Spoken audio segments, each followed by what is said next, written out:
Hey there guys, my name is Marcus, and in this video I will guide you how you can easily hard reset your iPhone 14 that I'm have right now in my hands, and how you can also erase all data in iPhone 14.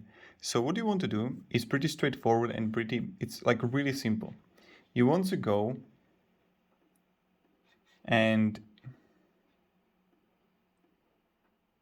go to settings. When you're going to be in settings, then you're going to be on top, and you want to click on general. And then scroll down below. So when you're going to be in general, in settings, you want to scroll down below and you're going to have transfer or reset iPhone. Click on it. And then you're going to have that erase all content and settings.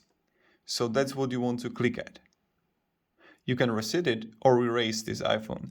So we would click erase all here.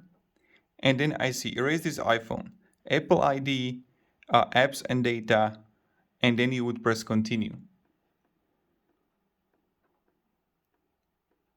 And that you would continue. I'm not going to reset my iPhone, of course, but I just wanted to let you know that this is how you can erase your, erase all data in iPhone 14 and how you can hard reset in iPhone 14.